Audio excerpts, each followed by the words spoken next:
buenas, soy Amando de Miguel y vengo a hablar de mi libro una vez más, porque aquí cada libro que saco, pues vengo a este rincón tan encantador y me someto a las preguntas de Luis, que van a ser terribles, porque además se ha leído el libro, y cosa difícil en el mundo periodístico, y eso me ahorra, supongo, la primera pregunta, esa de ¿me puede usted resumir el libro? Crisis es una palabra griega que viene de la medicina y que significa el punto culminante en donde en el proceso de una enfermedad se decide la vida del paciente, o se cura o se salva. Es decir, hasta entonces el médico está esperando, digamos, y cuando llega al punto crítico, ese punto de inflexión, toma una decisión.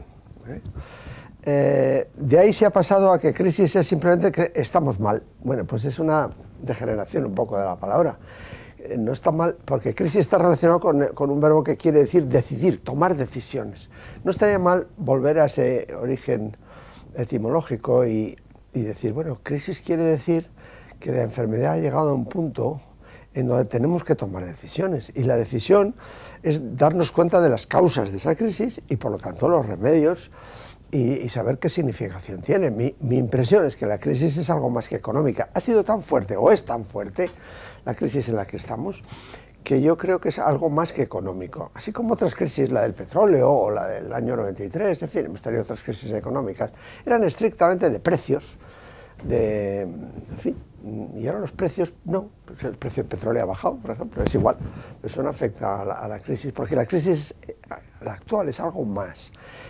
Tanto es así que yo sostengo que en fin, la línea ondular, esta sinusoide, de las crisis ha llegado a su término y que a partir de ahora empieza otra época en donde ya no va a haber esas ondulaciones de crisis, de momentos de alza o de baja, de infortunio o de bonanza, sino que ahora vamos hacia una sociedad estacionaria, que llamo yo, que no es nada nuevo. Lo que ocurre es que como venimos de una sociedad expansiva, en que todo crecía, la población, por ejemplo, creció. Nos hemos acostumbrado a que la población crecía, pero bueno, durante milenios la población apenas ha crecido, los recursos apenas han crecido. Pues vamos ahora, naturalmente con el techo que tenemos de bienestar, no vamos a retroceder, pues no está mal inaugurar otro milenio de sociedad más o menos estable o más o menos estanca, que no quiere decir nada negativo, sino que es simplemente a lo mejor quiere decir que nos administramos mejor y no hay tanto derroche. Venimos de una sociedad del derroche y todavía estamos sufriendo las consecuencias de ese derroche. Pues es que estamos en un ambiente en donde la gente quiere cambiar el mundo. Por ejemplo, dice, erradiquemos la violencia doméstica. Pues no, señor, siempre habrá violencia doméstica. Lo que hay que hacer es prevenir la violencia doméstica y castigar a los infractores. Y la corrupción lo mismo, pues no se puede erradicar la corrupción. Esas abstracciones de erradiquemos los males del mundo, pues eso es una fantasía revolucionaria que no tiene sentido. Lo que hay que hacer es, las personas que no se comportan bien, castigarlas o prevenir que se porten de esa forma. Es una actitud más humilde, me parece a mí, esto de mirar a las personas en lugar de las abstracciones. Pero bueno, yo tampoco soy un político, yo simplemente observo lo que pasa. Pues es algo generacional, es decir, la mayoría de los cambios que yo anticipo en el libro son lentos, pero la gente no quiere oír hablar de cambios lentos y a los periodistas no les interesa, porque lo que quieren los periodistas es lo que ocurrió ayer y lo que va a ocurrir mañana. Y ayer ocurrieron muy pocas cosas y mañana van a ocurrir muy pocas cosas. Los cambios verdaderamente que nos competen son lentos. Por ejemplo, yo qué sé, hasta finales del siglo XX aumentaba la esperanza de vida en España y en otros muchos países, claro. ¿Por qué aumentaba? Pues porque disminuía la mortalidad infantil, es decir, los niños antes, de cada 100 niños que nacían, pues morían la mitad o la tercera parte en el primer año. Bueno, eso se acabó, eso ya es del pasado, ya no vamos a regresar a eso. Y sin embargo sigue aumentando la esperanza de vida, la gran sorpresa, ya no disminuye la mortalidad infantil desde finales del siglo pasado y sigue aumentando la esperanza de vida, porque se ha producido un cambio, clic, revolucionario, pero lento, que es que la esperanza de vida aumenta porque los viejos sobreviven más. Eso sí que no lo esperábamos, que los viejos sobrevivieran más. Ahora que hay, yo qué sé, drogas, alcohol, estrés, todo tipo de amenazas, resulta que los viejos, contaminación, yo qué sé, todos los males posibles, ahora los viejos subsisten, y subsisten en buen estado de salud. Y no sabemos, no hemos reaccionado. Seguimos diciendo que la edad de jubilación es los 65 años, que es algo que se determinó en la época de Maura, a principios del siglo XX, se determinó en España, porque entonces muy pocos llegaban a los 65 años, pero ahora lo normal de una generación, de una cohorte, vamos, de nacidos, es que casi todos superan los 65 años. Esos cambios son lentos, muy lentos, pero seguros, firmes. Y desde luego, pues conforman otro tipo de sociedad, yo qué sé, por ejemplo, pues esto de la longevidad, que de repente nos encontramos con que aumenta, pues es que no la podemos pagar. Con el esquema que teníamos antes, para la mortalidad que había antes, para la que va a haber ahora, no podemos pagarlo eso. Habrá que arbitrar otras soluciones.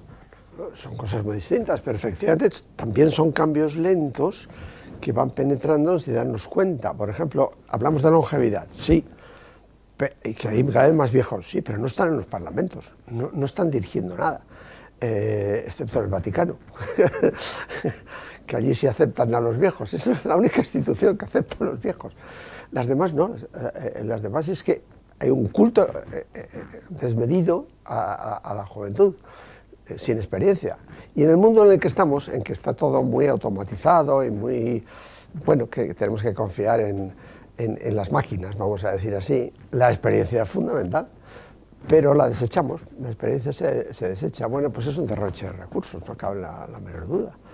Y la consensomanía, pues es verdad, es que es terrible. Todo tiene que ser un pacto, todo tiene que ser un consenso, todo tiene que ser un acuerdo. Pero ¿por qué esa obsesión? Yo no es que esté en contra de ponerse de acuerdo, claro está, pero es una verdadera obsesión. Hay incluso una nueva profesión, que es el mediador, que es para poner de acuerdo a los cónyuges que se divorcian. O la idea de ¿cómo lo llaman? La paternidad compartida, o el derecho en fin, a dirigir a los hijos, pero compartido. Pues si se han divorciado, ¿cómo va a ser compartido? Pues estamos ante esa, otra vez, es una manifestación de la consensomanía. Pues tienen que estar de acuerdo, pero si no están de acuerdo, por definición, no intente usted decir que se pongan de acuerdo, ¿no? La custodia compartida, eso es, pero ¿cómo custodia compartida? Eso es una fuente de conflictos inmensa. Es decir, el forzarlo, el consenso, produce más conflictos. Por otro lado, tenemos terror a los conflictos en nuestra sociedad. Los disimulamos. Hay muchas formas de disimularlo. Por ejemplo, el hecho de que los chicos en España, los jóvenes, que antes los jóvenes terminaban a los 21 años, y ahora empiezan a los 21 años, todo se va retrasando. El hecho de que los veinteañeros y aún treintañeros vivan con sus padres, bueno, eso es una fuente de conflictos. Hay mecanismos para resolverlos, que es que tengan un horario distinto. Eso es una cosa nueva. Pero ¿cómo? En una familia, en un hogar, ¿hay un horario distinto para las personas según la edad que tengan? Sí, sí, en nuestra sociedad. Incluso los chicos jóvenes o los niños incluso comen cosas distintas de los adultos. No ya a horas distintas, sino alimentos distintos. Eso es un lujo, eso no puede ser. Los jovencitos tienen que comer lo mismo que los adultos. Bueno, son pequeños ejemplos, no quiero detenerme tampoco en los ejemplos, porque los ejemplos se vengan, como decía Ortega y Gasset. Somatología es, bueno, cuerpo y alma es una unidad, se llama alma como se llame, me da lo mismo, ¿no? Sige o psique o espíritu, me da lo mismo, pero es evidente que es una unidad. En nuestra cultura occidental, desde luego, no podemos retroceder. Tanto es así que muchas enfermedades que llamamos orgánicas o físicas, es evidente que dependen de situaciones anímicas. Eso los médicos no quieren saber nada de eso, porque les estropea la especialidad. Porque si no, habría que remitirlo a los psiquiatras. No, es que no hay que remitirlo a los psiquiatras. Porque los psiquiatras, otra vez, se ocupan de la psique, pero aisladamente, eso es un error. es el cuerpo entero con el alma entera, digamos, ¿no? Y aquí hemos prescindido del alma y claro, nos hemos quedado con el cuerpo y es una obsesión, ¿no? Del cuerpo más joven, del cuerpo del gimnasio, del cuerpo... ¿Cómo ha evolucionado la palabra gimnasio? Gimnasio ahora es solo para el cuerpo y para los griegos el gimnasio era las clases de Platón. Las daban allí en el gimnasio, es decir, los seminarios de Platón con Sócrates y los sofistas, los daban en el gimnasio, solo para hombres, claro, allí no entraban las mujeres, bueno, pero era otro mundo, claro. No sé si caigo en la cursilería, pero es un capítulo muy novedoso, incluso tiene fórmulas matemáticas, pero bueno, hay que tomarlas con grano salis, son formas retóricas y casi irónicas de resolver esa ecuación de la felicidad, porque para mí, como dice la Constitución americana, la felicidad es la persecución de la felicidad. Lo dice muy bien la Constitución americana. No es un estado al que llegamos. Ahí también nos hemos equivocado. La felicidad no es un estado, no es el fin, no es la llegada, no es la meta. Es simplemente the pursuit de happiness, es la persecución, el logro, la búsqueda, mejor dicho, la búsqueda de la felicidad. Eso es lo que determina, y eso es una idea muy moderna, muy de Europa, muy de nuestra cultura, la persecución de la felicidad. Y a lo mejor nos hemos olvidado también y estamos obsesionados por llegar a la felicidad como estado. Y la felicidad no es más que un balance a lo largo de la vida entre las cosas buenas y las cosas malas, las agradables y las desagradables, y por lo tanto hay que establecerlo cada año, cada día, cada hora. Hay que establecer, bueno, ¿cómo está mi balance ahora? Igual que en la cuenta del banco, números rojos, números azules, pues esa es la felicidad. Y ya está. Es que sería absurdo tener una cuenta del banco solo con números azules. Supongo que alguien lo tiene. Yo no he visto nunca mi cuenta solo con números azules, siempre rojos y azules. Y por tanto hay que manejar muy bien las expectativas, porque, claro, las satisfacciones, si no tienes en cuenta las expectativas, son ridículas, ¿no? Yo no puedo jugar a NBA, sería estúpido. O sea que si yo creo que puedo jugar al baloncesto o al ajedrez, o en fin, algo para lo que no tengo entrenamiento y no soy capaz, pues la frustración va a ser muy grande. Es decir, para no llegar a la frustración hay que marcarse metas que uno puede alcanzar y gozar con las cosas que uno se plantea, que no son las mismas para todo el mundo. Pues para mí, por ejemplo, escribir es un gozo. Realmente mi felicidad consiste en escribir todos los días de mi vida. Lo digo porque algún periodista me ha preguntado recientemente en un diario digital que no es este, me ha preguntado: don Armando, ¿está usted escribiendo algo?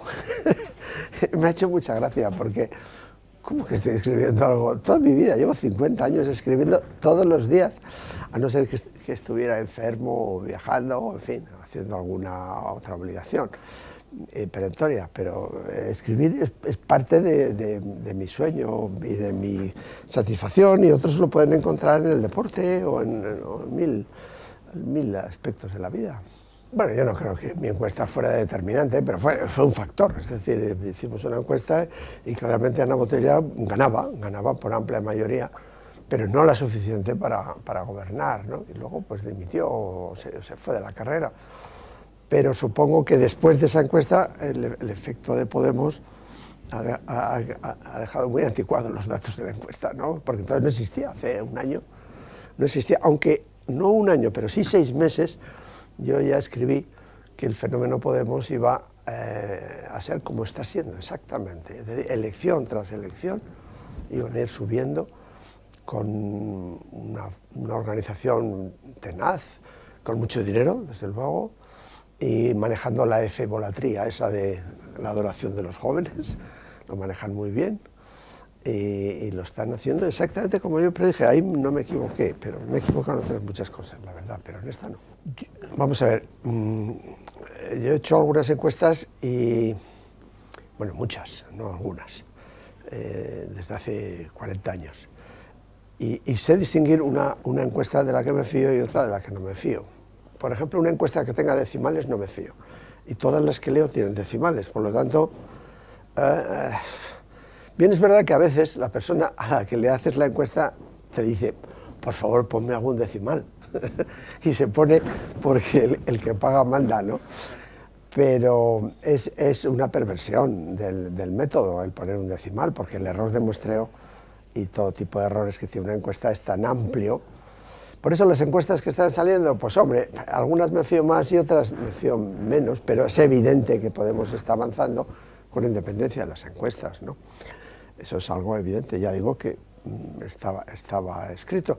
No por sus méritos quizá, sino por el vacío que han dejado los otros partidos, ¿no? Pues que ocurre a veces en las transiciones, en los momentos de cambio espectacular, en el año 30 en España, por ejemplo, 1930 quiero decir, o 1976, es decir, cuando hay un cambio de régimen. ¿Qué significa el cambio de régimen? Pues que los viejos partidos ya no siguen, son otra cosa a partir de entonces. Y en el año 30 pues los viejos partidos se transforman en otra cosa. Y en el año 76 pues los viejos partidos, incluido el comunista, son otra cosa. Y ahora esos viejos partidos que tenemos pues van a ser otra cosa. Pero de piensan más mal y acertarán. Es cierto, esa cosa de sospecha permanente, de no fiarte del otro, en el fondo son consecuencias de la envidia, que siempre se ha dicho que es el pecado nacional. No sé, en el mundo anglosajón el pecado no es la envidia, es la hipocresía, por ejemplo, ¿no? La sociedad inglesa y norteamericana son sociedades hipócritas. En España no hay hipocresía, ¿no? No es nuestro pecado nacional. Nuestro pecado nacional es la envidia. Si él piensa mal y acertarás, porque siempre proyectas sobre el otro, en fin, todo el mal posible que puedes desearle, y quieres estar donde está el otro, y quieres desplazar al otro. Es lo que llamó fulanismo Unamuno en su día, aplicado a la política, y que continúa. Aquí no se habla de ideas, aquí se habla de personas, porque es quítate tú para ponerme yo, en el PSOE, y en fin, en todas partes, ¿no? Es el fulanismo, y el caciquismo, en fin, tenemos palabras castizas para referirnos a ese fenómeno, que es la aplicación de la envidia a la política, sin la cual no se explica lo que ocurre.